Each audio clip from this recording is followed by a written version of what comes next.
Sahasra Chakra, the final Chakra, Kiran Chakra. நமக்கு தலைக்குள்ளரையும் தலைக்கு மேலேயும் இந்த சக்ராவோட எனர்ஜி லேயர்ஸை ஃபீல் பண்ண முடியும். எப்போ நம்ம உடம்பு top to bottom full physical, mental, social, spiritual வெல்பீயிங்ல இருக்கணும். அப்போ ஒரு சில பயிற்சி போதும் இந்த சஹஸ்ராவை கம்ப்ளீட்டா ஆக்டிவேட் பண்றதுக்கோ ஹோல் பாடியோட பெனிஃபிட்ஸை என்ஜாய் பண்ண முடியும். சஹஸ்ர சக்ரா நம்ம மண்டைக்குள்ள, நம்ம நியூரலஜிக்கல் சிஸ்டம்ல இருக்கிற பேசிக் யூனிட் இஸ் நியூரான். இந்த நியூரான் பாருங்க, நம்ம எலக்ட்ரிக்கல் சிக்னல்ஸ் 120 மீட்டர்ஸ் ஃபாஸ்டா சென்ட் பண்ணிட்டே இருக்கும். மூளைக்கும் நரம்புகளுக்கும் நம்ம கொடுக்குற அந்த ஃபீலிங்ஸ், ரியாக்ஷன்ஸ் எல்லாத்துலயும் இந்த நியூரான்ஸோட வேலை வார்த்தைகளே இல்லை. ஸோ இந்த நியூரான்ஸோட கம்ப்ளீட் ஆக்டிவேஷன் சில ஆசன பயிற்சிகளால அப்படி ட்ரிகர் பண்ணிடலாம். அதே மாதிரி சஹஸ்ர சக்ராவை ஆசனங்களை ட்ரிகர் பண்ணிட்டு மெடிடேஷன்ல உட்காரணும். சில முத்திரைகள் யூஸ் பண்ணி, இல்லைன்னா சும்மா நானுமே மெடிடேஷன் பண்ணி பீஜ மந்த்ரா ஓம்ங்கிறத கண்டினியூஸா சொல்லும் போது யூ கெட் டிசால்வ்ட். தண்ணிக்குள்ள உப்புக்கல் போட்டா எப்படி கரையுதோ, தண்ணியோட தண்ணியா ஐக்கியமாகுதோ, நம்ம இந்த பிறவி பெருங்கடல் கூட ஐக்கியமாகிறதுக்கு ஈகோங்கிற ஒரு விஷயம் இல்லாம ஃபுல்லா நான் யாருங்கிறத உணர்ந்து நாம்ங்கிற எண்ணத்தோட வாழக்கூடிய மிகப்பெரிய தன்மை, மிகப்பெரிய ஐடியாலஜி தான் ஓப்பனிங் ஆஃப் சஹஸ்ரா. ஸோ ஸ்பிரிச்சுவலோட ஹையஸ்ட் எவால்வேஷன் ஃபார்ம் இதோட நிற்குமா? அதுக்கப்புறம் தான் உண்மையான நாலேஜ் ஓப்பனிங் சீக்கிங்கே நடக்குது. ஸோ சஹஸ்ராவை தொடரும்போது real knowledge is activated. Let's start the practice for Sahasra chakra. எளிமையான ஆசனம். தலையை பூமிக்கு, அதாவது நம்மளோட கிராவிட்டிக்கு, டுவர்ட்ஸ் கிராவிட்டி கொண்டு போகும்போது நம்மளோட நியூரான்ஸ், நர்வஸ் சிஸ்டம்ஸ் எல்லாமே ட்ரிகர் ஆக ஆரம்பிக்குது. எளிமையான பயிற்சியும் பார்ப்போம். அதுலயும் முக்கியமா ஒரே பயிற்சியில சஹஸ்ராவை சர்ன்னு ஆக்டிவேட் பண்ற பயிற்சி. ஆனா அது பண்ணறதுக்கு முன்னாடி நம்ம உடம்பு அவ்வளோ திடமா இருக்கணும், ஆரோக்கியமா இருக்கணும். நீங்க ஒரு 2-3 மாசம் ஆரோக்கியமா உடல் பயிற்சி எல்லாம் பண்ணி ரெடி பண்ண பிறகுதான் இந்த சஹஸ்ர சக்ரா சிரசாசன் பயிற்சியை ஆக்டிவேட் பண்ண முடியும். பட் என்னால முடியலங்கிறவங்களுக்கு என்னென்ன பயிற்சி பண்ணலாம் அதையும் நம்ம சொல்லணும் இல்லையா? சிரசாசன் முடியாதுன்னா சில ஆசனங்கள் சஹஸ்ரா ஓபன் பண்ணும். அந்த ஆசனாவையும் இந்த வீடியோல நம்ம பார்ப்போம். Inverted posture is very very good for your whole nervous system. Nervous system மட்டும் இல்லைங்க, உடம்ப வைட்டாலிட்டியை பாதுகாக்கிறதுக்கும் லாங்கிட்டிவிட்டியை இம்ப்ரூவ் பண்றதுக்கும் this Sahasra is a key. சாவிதான். திறந்துடலாமா? பண்ணலாமா? ஃபர்ஸ்ட் ப்ராக்டிஸ் அப்படியே பாத ஹஸ்தாசன் நின்றுக்கலாம். நல்லா ஸ்ட்ரெச் பண்ணிக்கோங்க பாடியை. Open up. கால் 2 சேர்த்து வச்சுக்கோங்க. மூச்சு எடுக்கிறீங்க, கையை தலைக்கு மேலே உயர்த்தி மூச்சு வெளிவிட்டு முன்புறம் மேக்சிமம் சரிங்க. ஸோ ஃபார்வர்ட் ஃபுல்லாக வராதவங்க ட்ரை பண்ணிகிட்டே இருங்க. தலையை தொங்க விடுங்க. இனிஷியலாக நான் ஃபார்வர்டில் தலையை தூக்குங்கன்னு சொல்லுவேன். சஹஸ்ரா ஓப்பனிங்க்கு தலையை நல்லா தொங்க விடணும். கிராவிட்டியோட புல் நல்லா ஃபீல் ஆகணும். ரத்தம் ஃபுல்லாக ஹெட்லேயும் மூஞ்சிலையும் ஃபோர்ஸாக ஃபீல் ஆகுறத நம்ம உணர ஆரம்பிக்கணும். மூச்சை வெளியே விட்டுட்டே நல்லா உள்ள கொண்டு போய் ஹோல்ட் பண்ணுங்க. நெத்தி உங்கள் முட்டியை தொடணும். ஸோ இதில் ஒரு 30 வினாடிகள் இல்லைன்னா 1 நிமிஷம் வரைக்கும் ஹோல்ட் பண்ணலாம். மூச்சை எடுத்து விடுங்க. ஸோ என்ன ஆகுது? நெஞ்சில் பம்ப் ஆகிற ரத்தம்லாம் தலையில் பம்ப் ஆக ஆரம்பிச்சிருது. தலைக்கு ஒரு நல்ல நரிஷ்மெண்ட். ஸோ ஹோல்டிங் டைம் உங்களுக்கு ஏற்ற மாதிரி ஸ்டார்ட் பண்ணுங்க. 10 செகண்ட், 20 செகண்ட், கொஞ்சம் கொஞ்சமாக இன்க்ரீஸ் பண்ணிக்கோங்க. எடுத்தோடனே ஃபோர்ஸ் பண்ணாதீங்க. பாத ஹஸ்தாசனா. அடுத்தது 2வது நிலை அதோ முக ஷவனாசனா. ஸோ சூரிய நமஸ்கார் பொசிஷன்ல இந்த பொசிஷன் வெரி வெரி இம்பார்ட்டன்ட். ஒரு டிஸ்டன்ஸ், ஒரு 3 feet டிஸ்டன்ஸ்ல கால் கைகள் பிரிஞ்சிருக்கணும். நல்ல கையை அழுத்தி வச்சுக்கோங்க. கால் ஹீல் பார்த்தீங்கன்னா கீழே டச் ஆயிருக்கணும். குதி நல்லா டச் ஆயிருக்கணும். நல்லா மூச்சிடுங்க. தலையை தூக்கிட்டு மூச்சு விடும்போது தலையை உள்ள கொண்டு போங்க. எப்படி உள்ள கொண்டு போறது? இப்படி முதுக ஹஞ்ச் பண்ணா கொண்டு போக முடியாது. முதுகையும் இடுப்பையும் நல்லா விரிச்சு, தோள்பட்டை நல்லா விரிங்க. கை ஸ்லிப் ஆகுதுன்னா மேட்டை ஹோல்ட் பண்ணிக்கோங்க, இல்லைன்னா நல்லா அழுத்தி வைங்க. இப்போ தலை உள்ள கொண்டு போய் உங்களுடைய க்ரோன், அதாவது கிரீடை வைக்கிற இடம் இல்லை உச்சந்தலையை தரையில் வச்சு நல்லா ஸ்ட்ரெச் பண்ணணும். இதோடைய ஃபுல் ஆக்டிவேஷன் பார்த்தீங்கன்னா உச்சி ஏரியாவில் நல்ல பிளட் சர்க்குலேஷன், ப்ரெஷரும் அங்கே இருக்கிறதுனால ஆக்டிவேஷன் ஸ்டார்ட் ஆகுது. மூச்சு உள்ள எடுக்கிறீங்க, ரிலாக்ஸ் இன் சசாங்காசனா. ஸோ ஒவ்வொரு ஆசன நிலை முடிஞ்சோடனே அதுக்கான ஒரு மெடிடேஷன் ரிலாக்ஸேஷன் கொடுக்கும்போது யூ வில் ரியலி அந்த பெனிஃபிட்ஸை மேக்சிமமாக நம்ம உடம்பு எக்ஸ்பீரியன்ஸ் பண்ண ஆரம்பிக்கும். என்ன பண்றோமோ அதோட பலன் வந்து ஜாஸ்தி. நீங்க ஒரு விஷயம் ஒரு செயல் பண்றீங்க, அதுலயும் நல்ல மனசோட அந்த செயல் பண்ணும்போது அதோட பலன் வந்து நீங்க நினைக்கிறத விட ஜாஸ்தியா இருக்கும். அதனால எப்பவுமே ஒரு விஷயத்தை எதிர்பார்க்காதீங்க. இது வந்தா தான் இதுக்கு பலன், இல்ல இந்த உடம்புக்கு இது சரியாகணும் அதுதான் பலன் நினைக்காதீங்க. அதை விட தாண்டி நிறைய கிடைக்கும். ஸோ உங்க நாலேஜை ரெஸ்ட்ரிக்ட் பண்ணவே கூடாது. இவ்வளோதான் இதுதான் அப்படிங்கிற ஒரு ஐடியாலஜியே இல்லாம ஃப்ரீ மைண்டடா ஃப்ரீ ஃப்ளோயிங்கா இருங்க. அப்போ நீங்க பாக்குற விதமும் உணர்ற விதமும் ரொம்ப ரொம்ப சட்டிலா ரொம்ப நுணுக்கமான நிலைக்கு போக ஆரம்பிக்கும். யோகிஸோட கிரேட்டர் பவரே இதுதான். They don't restrict. இது வேணும் அது வேணும் லிமிட் பண்ணவே மாட்டாங்க. எல்லாமே இருக்குங்கிற ஒரு எண்ணம் உருவாயிரும் ஒரு யோக நிலையில ஒரு சாதகாக்கு. அதுக்கு ஒரு சின்ன பழக்க வழக்கம் தான் நம்ம மேம்படுத்தணும். டெய்லி எந்திரிச்சு ஒரு சின்ன ஸ்கெடியூல், நம்மளை ஒருங்கிணைக்கிறதுக்கான ஒரு ஸ்கெடியூல் பண்ணணும். ஓகேங்களா? ஸோ திஸ் இஸ் அதோமுக ஷவனாசனா. அடுத்த பயிற்சி, இதெல்லாம் எளிமையான பயிற்சி தான். கொஞ்சம் நம்ம மசில்ஸை எஃபர்ட் போட்டு இந்த முழுமையான இந்த சஹஸ்ராவை கீழே தொடுறதுக்கு, சஹஸ்ராவை கிராவிட்டி நோக்கி உந்துறதுக்கான பயிற்சி கொடுத்துட்டே இருக்கணும். நெக்ஸ்ட் ப்ராக்டிஸ் பார்க்கலாம். இதெல்லாம் சில பேர்த்துக்கு கஷ்டமாகவும் இருக்கலாம். எளிமையான பயிற்சி சசாங்காசன். இப்போ ரிலாக்ஸேஷன் எடுத்துட்டீங்களா, நெத்தி கீழே வைங்க.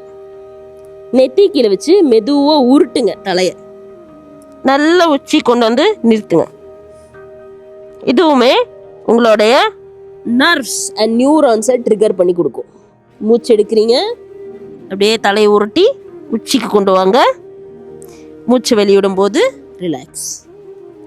ஸோ இந்த ஆசனங்கள்லாம் ரொம்ப சிரமமாக இருக்குங்கிறவங்க இது சிரமம்னு சொல்லக்கூடாது. இதுதான் இருக்கிறதே எளிமையான ஆசனம். அப்படி தரையில் பண்ண முடியலனாலும் நம்ம பெட்டோ குஷனோ பயன்படுத்தி பண்ணுங்க. சஹஸ்ர சக்கராவை ஒரு அளவுக்காவது ட்ரிகர் பண்ணும் இந்த சசாங்காசன். அடுத்த பயிற்சி பார்ப்போம், ரை வட்டகாசனா. கால் நல்லா 3 அடிக்கு பிரிச்சு வச்சுக்கோங்க. இப்போ இந்த காலை இப்படி திருப்பிட்டீங்க, நேரா சமநிலைக்கு திருப்பிட்டீங்கன்னா இதுக்கப்புறம் ஸ்பிளிட் ஆகாது. சரிங்களா? 3 அடி தான் கரெக்டா இருக்கும். நல்லா இடுப்புல கை கொடுத்து முடிஞ்ச வரைக்கும் பெண்ட் பண்ணி உச்சிய கீழே 2 கால்களுக்கும் நடுவுல வர மாதிரி வைக்கணும். புரிஞ்சுதுங்களா? இந்த மாதிரி வைக்கணும். நான் இதை அப்படியே ரிவர்ஸ் பொசிஷன்ல காமிக்கிறேன். இப்ப கைய முன்னாடி கொண்டு வந்து இந்த மாதிரி சேர்த்து வைக்கணும்.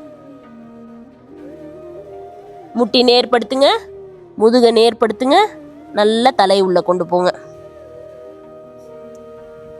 தெரியுதா? ரை வட்டகாசனா. ஸோ இந்த ப்ராக்டிஸ் பண்ணும்போது நல்ல ஒரு ட்ரிகரிங். ஃபுல் ஸ்பைன் பாருங்க, தலைகீழ இருக்கா, இடுப்புல இருந்து இன்வெர்டட் பொசிஷன்ஸ்ல இருக்கு. தலைக்கு நல்ல ஒரு ஆக்டிவேஷன் ஸ்டார்ட் ஆயிரும். கொஞ்சம் கொஞ்சமா பண்ணுங்க. நான் எளிமையா சும்மா 1-2 செகண்ட் தான் ஹோல்ட் பண்ணி காமிக்கிறேன். ஏன் இந்த ஆசனம் இவ்வளோ இம்பார்ட்டன்ஸ் அப்படிங்கிறத பேசணுங்கிறது தான் என்னுடைய முக்கிய குறிக்கோள். நீங்க கண்டிப்பா பண்ணிடுவீங்க. ஏன்னா ஆசனம் தெரிஞ்சதுனாதே போதும். நம்மளுடைய பிராக்டிஷனர்ஸ், நம்மளுடைய சாதக்ஸ் வந்து எஸ் கரெக்ட், இது நம்ம பண்ணி பார்க்கலாம் அப்படிங்கிற ஒரு ட்ரிகரிங் வந்துடும். சொல்லி கொடுக்கறதுக்கு தானே ஆள் வேணும். நான் இருக்கேங்க சொல்லி கொடுக்கறதுக்கு. நம்ம ப்ராக்டிஸ் மட்டும் பண்ணுவோம். சரிங்களா? இது எவ்வளோ நிமிஷம்? முடிஞ்சதை ஸ்டார்ட் பண்ணுங்க. 10 செகண்ட், 20, அந்த மாதிரி கொஞ்சம் கொஞ்சமா இம்ப்ரூவ் பண்ணிட்டு 1 நிமிஷம் 2 நிமிஷம் வரைக்கும் ஒரு ஆசனா ஹோல்ட் பண்ணலாம். ஹோல்ட் பண்ணி முடிச்சுட்டு நல்லா உங்களுக்கு அந்த எக்ஸ்பீரியன்ஸ் கிடைக்கும் பாருங்க. உள்ளுக்குள்ள அந்த ரத்த ஓட்டம், டெம்பரேச்சர் சேஞ்ச், ஒரு மாடிஃபிகேஷன், அதெல்லாம் நல்ல எக்ஸ்பீரியன்ஸ் பண்ண பிறகுதான் நீங்க நார்மல் நிலைக்கு வரணும். ரிலாக்ஸ்டான நிலைக்கு வந்து மெடிடேஷன்ல உட்காரணும். சரிங்களா? மெடிடேஷன் தவற விட்டுறக்கூடாது. இந்த ஆசனாலாம் சிம்பிளாகவும் எளிமையா இருக்கும். சில பேர்த்துக்கு எல்லாமே எளிமைன்னு சொல்ல முடியாது. எது உங்களுக்கு ஈஸியா வருதோ அதுல இருந்து ஸ்டார்ட் பண்ணுங்க. சஹஸ்ரா ஓபன் பண்ணுங்கிறது எல்லாத்தோட குறிக்கோளா இருக்கும். ஏன்னா அதோட இம்பார்ட்டன்ஸ் வந்து யோகா அப்படிங்கிற பேரு கேட்டோடனே இந்த சக்கரா, சஹஸ்ரா, குண்டலினி அப்படிங்கிற ஐடியாலஜி நாலேஜ்குள்ள வர ஆரம்பிச்சிரும். யோகா நல்லது அப்படின்னா யோகால இதெல்லாம் இருக்கோ அப்படிங்கிற ஐடியாலஜி வரும். ஆனா இதை எப்படி நம்ம தெளிவா தெரிஞ்சுக்கிறது? புக்ல படிச்சா தெரிஞ்சுக்கலாம், பரவாயில்ல. யாராவது சொல்லி கேட்டு தெரிஞ்சுக்கலாம், பரவாயில்ல. ஆனா அதை விட ரொம்ப ரொம்ப முக்கியமா நாலேஜ் சீக்கிங்க்கு பயிற்சி பண்ணி தான் தெரிஞ்சுக்கணும். அந்த பயிற்சி பண்ணதான் நம்மளுக்கு எக்ஸ்பீரியன்ஸ் ஆகும். ஆனா நம்ம பண்ற பயிற்சி கரெக்டா தவறா எப்படி தெரிஞ்சுக்கிறது? நிறைய பேரு பயத்திலேயே பண்ணாம விட்டுறாங்க. பண்ணி பாருங்க, செக்யூர்டா பண்ணுங்க. கான்சியஸா பண்ணும்போது உங்களுக்கு அதுல மிகப்பெரிய அறிவாற்றல் உருவ ஆரம்பிக்கும். இப்போ ரொம்ப ரொம்ப முக்கியமான ஆசனம் சிரசாசனம். இது ஒண்ணு போதும், சஹஸ்ராவை டெய்லியும் ஆக்டிவேட் பண்ணிடலாம். சிரசாசன் பண்ணிட்டாலே இதுதான் கிங் ஆஃப் ஆல் ஆசனாஸ். ஏன்னா ஃபுல்லா கவுத்தி போடுறதுதான், உடம்ப கவுத்தி திருப்பி போட்டு கிராவிட்டியோட கிராவிட்டியா நம்ம டிசால்வ் ஆகிறதான ப்ராக்டிஸ், ரைட்? ஸோ இந்த சஹஸ்ரா ஒன்று போதும். உங்களால பண்ண முடிஞ்சதுன்னா தினசரி 1 நிமிஷம் சஹஸ்ரால நிக்க பாருங்க. நான் இப்போ எந்த ஒரு சப்போர்ட் இல்லாம சொல்லி கொடுக்குறேன். உங்களுக்கு சிரசாசன் வரலன்னா பிரச்சனையே இல்லைங்க. சிரசாசனுக்கு முன்னாடி அர்த்த சிரசாசன் ஒன்று இருக்கு. ஸோ இந்த சிரசாசன் பயிற்சி பார்த்தீங்கன்னா செவுத்துல பண்ணலாம், சப்போர்ட்ஸ் யூஸ் பண்ணி பண்ணலாம், சேர் சப்போர்ட்ஸ் யூஸ் பண்ணி பண்ணலாம், சேஃப்டியா உழுகாம நிறைய விதமா பண்ணலாம். ஆனா எல்லாத்துக்கும் டார்கெட் பேலன்ஸ் பண்ணி நிக்கணும், தனியா நிக்கணுங்கிறது தான். அது இன்னமுமே எஃபெக்ட் ஜாஸ்தி தான். பட் ஃபர்ஸ்ட் என்ன முடியுது அதுல இருந்து ஸ்டார்ட் பண்ணுவோம். எடுத்தோன்னே நம்ம பறக்கிறதுக்கு இது பண்ணுவோம். அப்படியே ஸ்டெப் பை ஸ்டெப்பா பறக்கிற நிலைக்கு வர்றதுக்கு என்ன அடிப்படை தேவைங்கிறது, உடம்புக்கும் மனசுக்கும் நம்மளுடைய செயல்திறனுக்கு என்ன தேவையோ அதை ஃபர்ஸ்ட் பண்ணுவோம். அர்த்த சிரசாசன்ல இருந்து ஸ்டார்ட் பண்ணுவோம், ரைட்? ஸோ அர்த்த சிரசாசன் 2 கைகளையும் இந்த மாதிரி கோர்த்துக்கிறீங்க. உங்களுடைய முழங்கை அளவுக்கான டிஸ்டன்ஸ் பிளேஸ் பண்றீங்க. இப்போ விரிக்கும் போது 2 கையும் இந்த மாதிரி பின்னிக்கோங்க, இன்டர்லேஸ் பண்ணிக்கோங்க. ஒரு முக்கோண வடிவில் இருக்கணும். ட்ரைபாட் மாதிரி வச்சுக்கோங்க. கையை ஒரு ட்ரைபாட் ஸ்டாண்ட் மாதிரி வச்சுட்டு உச்சியை வந்து தரையில வைங்க. நிறைய பேர் கையில வச்சிருவீங்க. கையில வச்சா பேலன்ஸ் பண்ண முடியாது. தரை தான் ஃபிளாட்டா இருக்கு, கை எப்பவுமே ஃபிளாட்டா இருக்காது. ஸோ தரையில வச்சுட்டு சும்மா தலையை வந்து கையில ரெஸ்ட் பண்ணிக்கோங்க. இப்போ 2 முட்டி சேர்த்திருக்கீங்க, கால் சேர்த்திருக்கீங்க. டோவை ப்ரெஸ் பண்ணி உங்களுடைய விரல்கள், கால் விரல்களை ப்ரெஸ் பண்ணி முட்டி மட்டும் தூக்குங்க. இப்போ தூக்கி ஒரு முனால ஒரு பொசிஷன்ல இருக்கோமா, இப்போ முதுகை நேர்படுத்தணும். எப்படி நேர்படுத்துறது? நடக்கணும், உள்ள நோக்கி நடக்கணும். உள்ள நோக்கி நடத்து, நல்லா உந்துங்க, காலையும் உந்துங்க, இடுப்பையும் மேலே உந்துங்க. கழுத்தை ரிலாக்ஸ்டாக வச்சுக்கோங்க. எப்படி ரிலாக்ஸ் பண்ணணும்னா கையை அழுத்தி தான் கழுத்தை ஈஸி பண்ணும். கையை அழுத்தாமல் தலையை அழுத்தினீங்களா கழுத்தில் வலி ஏற்பட ஆரம்பிக்கும். கழுத்து வலி இருக்கவங்க இதை ட்ரை பண்ணாதீங்க. ஏதாவது இன்ஜுரினாலும் ட்ரை பண்ணாதீங்க. ஆரோக்கியமாக இருக்கீங்கன்னா தான் சிரசாசன் பொசிஷனே வர முடியும். நல்லா மூச்சு எடுத்து விடுங்க. இதுதான் அர்த்த சிரசாசன். ஸோ சிரசாசன் முழுசா போறதுக்கு பயமா இருக்குங்கிறவங்க அர்த்த சிரசாசன் பண்ணுங்க. அர்த்தாலேயே 90% பெனிஃபிட்ஸ் வந்துடும். மீதி இருக்கிற 10% பெனிஃபிட்ஸ் பேலன்ஸ்ல நடக்கும். ஸோ கொஞ்சம் கொஞ்சமா ட்ரை பண்ணுவோம். அந்த 90% பெனிஃபிட் வரணும் இல்லையா, அதை ஃபர்ஸ்ட் ப்ராக்டிஸ் பண்ணிட்டே இருப்போம். கை கால்களை வலுப்படுத்தின பிறகு முழு சிரசாசன் அதே பொசிஷன் தான் பாருங்க. முழு சிரசாசன் கண்ட்ரோல்டா எடுக்கணும்.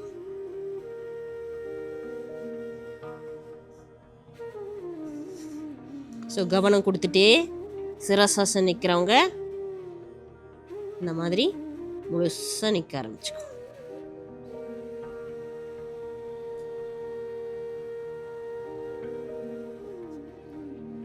ரிலாக்ஸ்.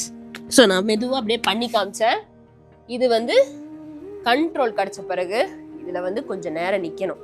நின்று இந்த ரத்தத்தை எல்லாம் அப்படியே ரிவர்ஸ் பண்ணி சீர் பண்ணணும். மூச்சு எளிமையாக இருக்கணும். எந்த ஆசனம் பண்ணாலும் எந்த நிலையிலும் உங்கள் சுவாசம் தான் உங்களுடைய மிகப்பெரிய டூல். அந்த டூலை மிஸ் பண்ணிடாதீங்க. அந்த கவனத்தை சிதற விட்டுறாதீங்க.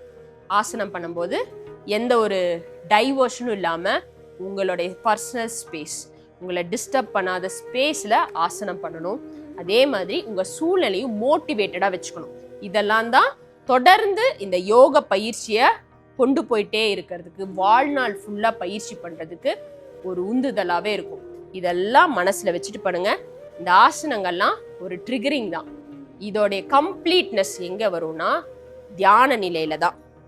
So any comfortable meditative posture உட்காந்துக்கோங்க, உங்களுக்கு பிடிச்ச பொசிஷன். இப்போது சஹஸ்ராக்கு ஒரு முத்ரா யூஸ் பண்ணலாம். சஹஸ்ராங்கன்னு ஸ்பெசிஃபிக்காக முத்ராஸும் இருக்குது.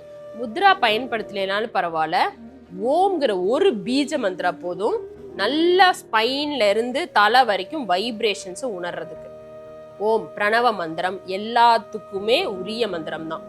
ஆ ஊமாங்கிற ஒரு பேசிக் சவுண்ட்ஸை வச்சு உருவாக்கின இந்த ஓம்ங்கிற பீஜ மந்திராவை தான் பயன்படுத்த போறோம். சஹஸ்ரக்கான முத்ரா, உங்க கைகளை இப்படி இன்டர்லைஸ் பண்ணிக்கிறீங்க. குட்டி விரலை மட்டும் நீட்டி அழுத்தமா இப்படி வச்சுக்கிறீங்க. நெஞ்சுக்கிட்டேயோ இந்த மாதிரி நெஞ்சுக்கிட்ட இல்லைன்னா சோலார் ஃபிளெக்ஸ் கிட்ட எங்க உங்களுக்கு கன்வீனியன்ட்டா இருக்கோ இந்த முத்ராவை பிளேஸ் பண்ணிக்கோங்க. ஒரு 5-10 நிமிஷம் இந்த முத்ரால மெடிடேஷன் ஸ்டார்ட் பண்ணலாம். கண்ணை மூடி உங்களோட கவனத்தை நெத்தி பொட்டுல வைக்கணும். கண்ணை மூடி நெத்தி பொட்டுல வைக்கணும். இப்போ ஓம் ஓம் உங்களுக்குள்ள அந்த சட்டில் வைப்ரேஷன்ஸ் ஃபீல் பண்ற வரைக்கும் ஓம் சொல்லிட்டே இருங்க சத்தமா. ஒன்ஸ் உங்களுக்கு அந்த வைப்ரேஷன் உள்ள டியூன் ஆயிடுச்சு, இன்ட்ரோவர்ட்டா ஆயிடுச்சு அப்படின்னா கண்ணை மூடி இந்த ஓம்லேயே ஐக்கியமாகணும், ஓம்லேயே டிசால்வ் ஆகணும். உங்களோட ஈகோ நான்கிற அந்த முழுமையான உணர்தலை கரைக்க ஆரம்பிக்கணும். நான்கிற ஒரு விஷயம் கண்டிப்பா இருக்கு, இல்லாம கிடையாது. ஆனா அதை கரைக்கும் போதுதான் பிரபஞ்சம் பிரம்மன் அப்படிங்கிற உணர்தல் ஏற்படும். சஹஸ்ர சக்கரவோடைய முக்கிய அம்சமே அதுதான். அந்த உணர்தல் நம்ம ஏற்படும் போது உடல் முழுவதும் நம்ம எண்ணம் செயல் முழுவதும் எல்லாத்துக்குமே அர்ப்பணமாயிரும். சரண்டர், அதுதான் சஹஸ்ரா ஓப்பனிங்கான ஒரு சிக்னலே. சரிங்களா? சிக்னல் தான். ஏன்னா அதுக்கப்புறம் தான் அடுத்த வேலையை ஸ்டார்ட் பண்ணணும். ஸோ ஒன்ஸ் நீங்கள் எல்லாத்துக்கும் சரண்டர் ஆயிட்டீங்க, எல்லாத்துக்கும் ரெடி ஆயிட்டீங்க அப்படின்னா you have activated your Sahasra. Right. உங்களுடைய செயல் எண்ணம் எல்லாமே பொதுநல எண்ணங்களோட உருவாயிரும். ஸோ யோகா பண்ணி தான் இது நடக்குமா அப்படின்னா, யோகா ஒரு பாதை. இது தெரிஞ்சோ தெரியாமலோ நிறைய தலைவர்கள், எந்த மாதிரி தலைவர்கள், சாதாரண தலைவர்கள்ல அவங்க மக்களுக்காக உழைக்கக்கூடிய மிக பெரும் இடத்தில் இருக்கக்கூடிய நிறைய தலைவர்கள், நிறைய சோஷியல் ஆக்டிவிஸ்ட், இவங்கெல்லாம் பாருங்க சஹஸ்ராவை எந்த ஜென்மத்துல ஓபன் பண்ணிருக்காங்களோ தெரியல, இந்த ஜென்மத்துல அதுக்காக உழைக்க ஆரம்பிச்சிருவாங்க. ஸோ இப்போ நடக்குது அப்ப நடக்குது நீங்க கவலைப்படாதீங்க. நடக்கிறதுக்கான வேலையை மட்டும் பார்த்துக்கிட்டே இருங்க. அந்த எண்ணம் ஒன்னே போதும். ஸோ சும்மா சாமி கும்பிட்றதே நிறைய பேர் மற்ற எல்லாத்துக்காகவும் சாமி கும்பிடுவாங்க. அந்த ஒரு சின்ன எண்ணமே போதும் சஹஸ்ரா ஓப்பன் ஆயிடுச்சுன்னு. So it is a process. அழகான ஒரு செயல்முறை. அந்த செயல்முறைக்குள்ள அப்படியே நுழைவோம், அதில் என்ஜாய் பண்ணுவோம். அது எந்த ஒரு கஷ்டம் இல்லைங்க, என்ஜாய் பண்ணியே பண்ணலாம். நம்ம எடுத்துக்கிற முறை தான், எடுத்துக்கிற விதம் தான். எப்படி எடுத்துக்கணும்? ஜாலியாக பண்ணணும்.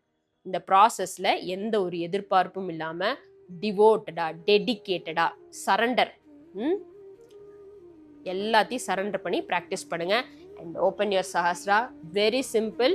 கஷ்டமான ப்ராக்டிஸாக இருந்தால் அந்த சேலஞ்சிங் அக்செப்ட் பண்ணிட்டு பண்ணுங்க. இல்லை சுலபமாக எனக்கு வரணும்னா சுலபமாகவும் இருக்குது பயிற்சி, அதை மேம்படுத்துங்க. இந்த மாதிரி முத்ரா பயன்படுத்தி கண்ணை மூடி ஓம் சொல்லி அதிலேயே கரைய ஆரம்பிங்க.